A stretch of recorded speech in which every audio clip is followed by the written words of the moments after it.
Hai semua, bagaimana kabarnya nih?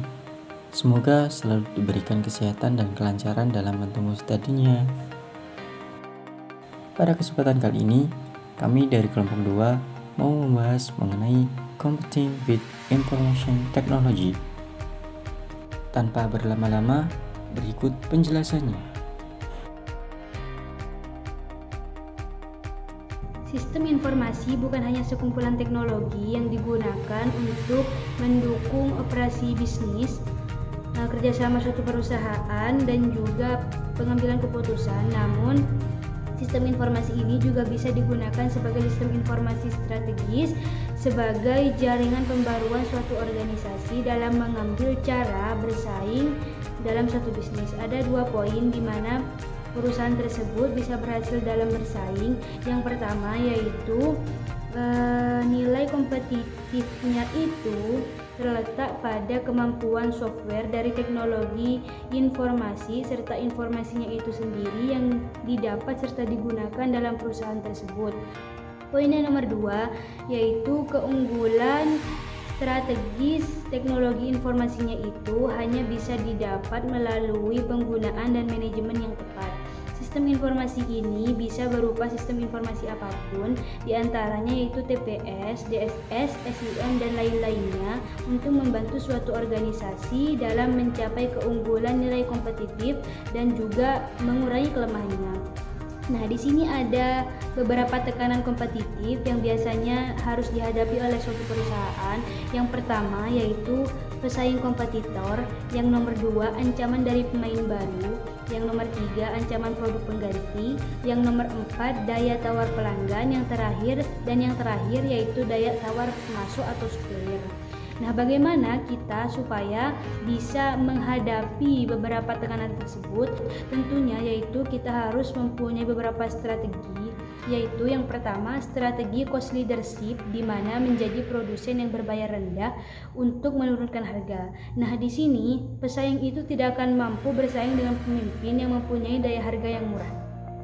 Yang selanjutnya ada strategi diferensiasi, yaitu melakukan berbagai cara supaya produk tersebut bisa berbeda dengan produk-produk lainnya.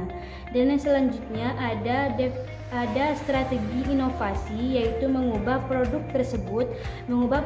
yang sebelumnya itu menjadi yang lebih baik dan menarik supaya bisa berkenan di hati pelanggan.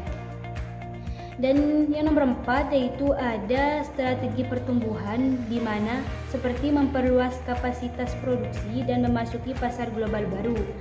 Dan yang selanjutnya yaitu ada strategi persekutuan, yaitu membuat persekutuan bisnis bersama pelanggan, pemasok, dan juga konsultan, dan ada yang lain sebagainya. Membuat perusahaan virtual. Sebuah perusahaan virtual, juga disebut korporasi virtual atau organisasi virtual, adalah sebuah organisasi yang menggunakan teknologi informasi untuk menghubungkan orang, aset, dan ide-ide.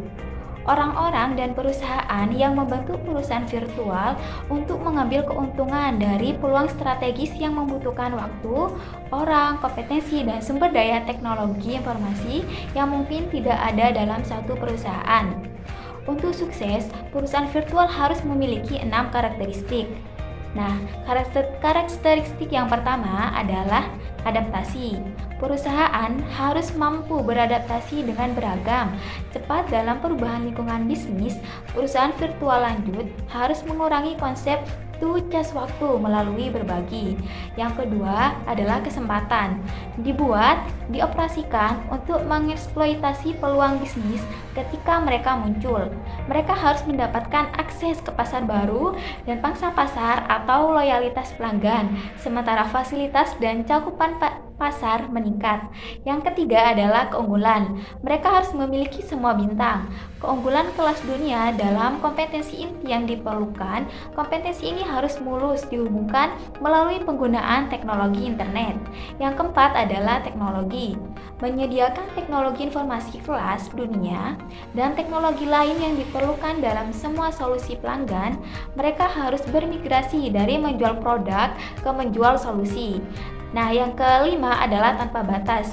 mudah dan transparan, mensintesis kompetensi dan sumber daya dari mitra bisnis menjadi solusi pelanggan yang terintegrasi. Dan yang terakhir adalah berlandasan kepercayaan. Nah, anggota dapat dipercaya dan menampilkan saling percaya dalam hubungan bisnis mereka.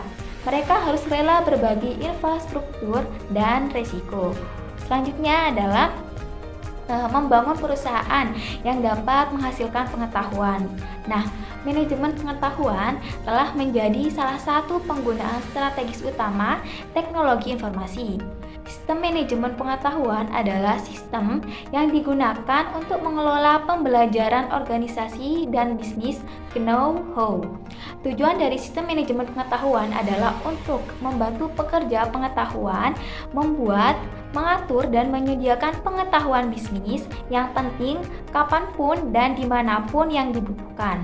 Nah, sistem manajemen pengetahuan kadang-kadang disebut sistem pembelajaran adaptif karena mereka menciptakan siklus pembelajaran organisasi yang disebut learning adaptive yang memungkinkan perusahaan pengetahuan untuk terus membangun dan mengintegrasikan pengetahuan ke dalam proses bisnis, produk, dan jasa. Dengan demikian, membantu perusahaan untuk menjadi lebih inovatif, penyedia tangkas barang dan jasa. Untuk membantu perusahaan menjadi penyedia yang inovatif dan lincah atas berbagai produk serta layanan pelanggan yang berkualitas tinggi dan menjadi pesaing berat dalam pasar, perusahaan dapat melakukan yang pertama, pengguna strategis teknologi informasi.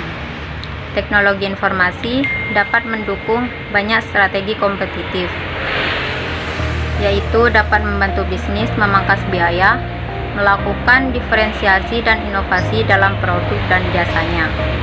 Yang kedua, membangun bisnis yang berfokus pada pelanggan. Pengguna strategi utama dari teknologi informasi adalah untuk membangun perusahaan yang mengembangkan nilai bisnisnya dengan membuat nilai bagi pelanggan menjadi fokus strateginya. Lalu yang ketiga, merekayasa ulang proses bisnis. Teknologi informasi adalah bahan utama dalam merekayasa ulang proses bisnis dengan memungkinkan perubahan radikal atas proses bisnis yang secara dramatis akan meningkatkan efisien dan efektivitasnya.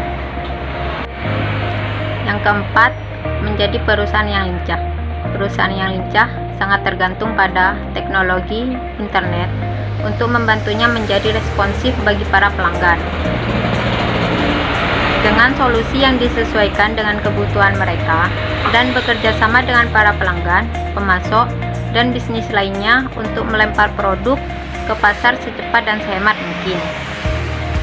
Lalu yang kelima, menciptakan perusahaan virtual. Membentuk perusahaan virtual telah menjadi strategi kompetitif yang penting dalam pasar global yang dinamis saat ini. Internet dan teknologi informasi lainnya memainkan peran penting dalam menyediakan sumber daya komputer serta telekomunikasi untuk mendukung arus komunikasi, koordinasi, dan informasi yang dibutuhkan. Dan yang terakhir, membangun perusahaan yang dapat menghasilkan pengetahuan. Keunggulan kompetitif yang dapat bertahan lama saat ini hanya dapat berasal dari pengguna dan manajemen yang inovatif atas pengetahuan organisasi melalui perusahaan yang dapat menghasilkan pengetahuan dan organisasi yang belajar.